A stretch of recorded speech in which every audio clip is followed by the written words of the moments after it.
പ്രിയമുള്ളവരെ, എന്താണ് നിങ്ങളുടെ സ്വഭാവം?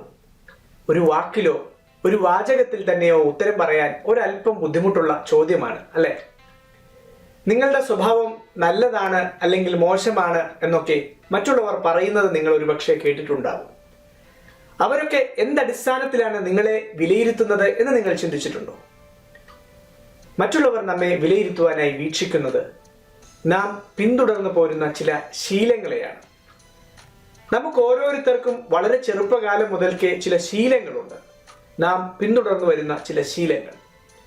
ഉദാഹരണത്തിന്, രാവിലെ എഴുന്നേൽക്കുന്നു, പല്ലു തേക്കുന്നു, കുളിക്കുന്നു, ഭക്ഷണം കഴിക്കുന്നു, ജോലിക്ക് പോകുന്നു, തിരികെ വീട്ടിലെത്തുന്നു, പഠിക്കുന്ന കുട്ടികളാണെങ്കിൽ പഠിക്കുന്നു, ഉറങ്ങുന്നു. ഇവയൊക്കെ പ്രധാനപ്പെട്ട ദിനചര്യകളാണ്. നാം ഓരോ ദിവസവും ആവർത്തിച്ച് ചെയ്യുന്ന ചെറിയ ചെറിയ പ്രവൃത്തികളും പെരുമാറ്റങ്ങളുമാണ് പിന്നീട് നമ്മുടെ സ്വഭാവമായി മാറുന്നത്. അതായത് ജീവിതത്തിന്റെ ഏതു ഘട്ടത്തിലും നാം ആഗ്രഹിക്കുന്ന ചില സ്വഭാവങ്ങൾ നിർമ്മിച്ചെടുക്കുവാൻ ചില ശീലങ്ങളിൽ ചെറിയ ചെറിയ മാറ്റങ്ങൾ വരുത്തിയാൽ മതിയാകും എന്നർത്ഥം. പ്രശസ്തനായ ചരിത്രകാരനും ഫിലോസഫറുമായിരുന്ന വില്യം ജെയിംസ് ഡ്യൂറന്റിന്റെ വളരെ പ്രസിദ്ധമായ ഒരു വാചകമുണ്ട്. We are what we repeatedly do.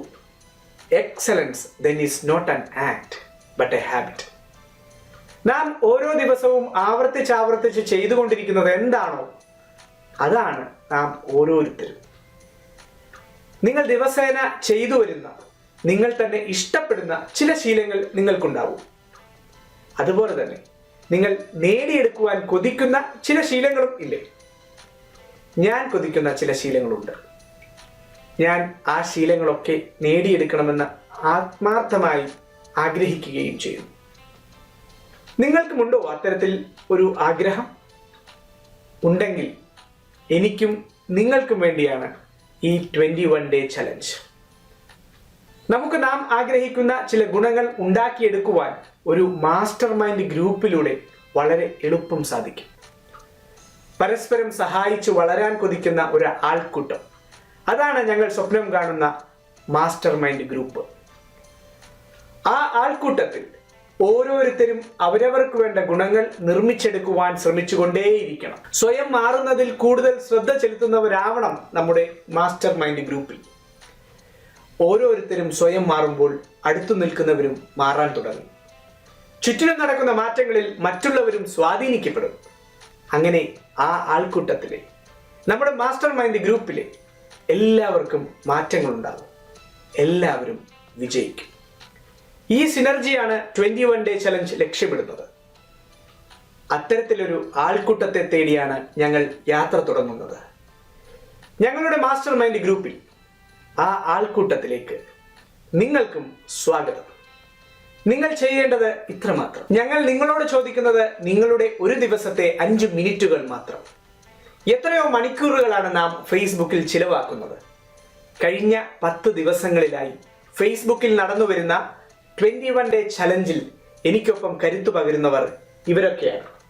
ഇവരിൽ ചിലരെയൊക്കെ എനിക്ക് വ്യക്തിപരമായി അറിയാം. എന്നാൽ ചിലരെ ഈ 21 ഡേ ചലഞ്ചിലൂടെയാണ് പരിചയപ്പെട്ടത്. ഇവരെല്ലാവരും, ഞങ്ങളെല്ലാവരും ഒന്നിച്ച് ഞങ്ങളിൽ ചില മാറ്റങ്ങൾ വരുത്തുവാൻ തീരുമാനിച്ചു. ഞങ്ങൾ വളരെ വ്യക്തമായി മനസ്സിലാക്കുന്നു, ഞങ്ങളിൽ മാറ്റമുണ്ടാകുമ്പോഴാണ് ഞങ്ങൾക്ക് ചുറ്റിനും മാറ്റങ്ങൾ ഉണ്ടാകുന്നതെന്ന്.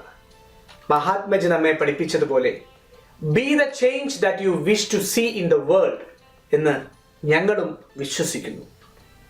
അതുതന്നെയാണ് ഞങ്ങളുടെ ലക്ഷ്യവും. ആരെയും മാറ്റാനല്ല, ഞങ്ങൾക്ക് സ്വയം ഒന്ന് മാറാൻ. ഞങ്ങൾ എല്ലാവരും ചെറിയ ചെറിയ പ്രവൃത്തികളിലൂടെ സ്വയം മാറാൻ കഴിയും എന്ന് വിശ്വസിക്കുന്നവരാണ്.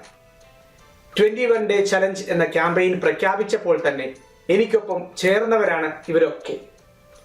ഇവരാണ് ഈ ക്യാമ്പയിന്റെ മുന്നണി പോരാളികൾ. ഞങ്ങൾക്കൊപ്പം ഈ ക്യാമ്പയിനിൽ പോരാളികളാകാൻ താല്പര്യമുണ്ടെങ്കിൽ സ്വാഗതം, സുസ്വാഗതം. ആരെയും മാറ്റാനല്ല, സ്വയം മാറാൻ. 21 ഡേ ചലഞ്ചിന്റെ കൂടുതൽ വിശേഷങ്ങളുമായി വീണ്ടും ഞാൻ എത്താം. എന്തുകൊണ്ട് 21 ദിനങ്ങൾ തിരഞ്ഞെടുത്തു എന്ന് അടുത്ത എപ്പിസോഡിൽ തീർച്ചയായും നിങ്ങൾക്ക് വിശദീകരിച്ചു തരാം.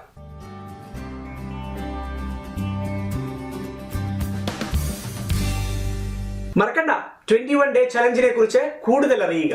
ഡിസ്ക്രിപ്ഷനിലോ കമന്റ് ബോക്സിലോ തന്നിട്ടുള്ള ലിങ്ക് തീർച്ചയായും പരിശോധിക്കുക. നിങ്ങളുടെ കുട്ടികളെയും ശരികളുടെ പോരാളികളാക്കുക. ആരെയും മാറ്റാൻ വേണ്ടിയല്ല, സ്വയം മാറാൻ.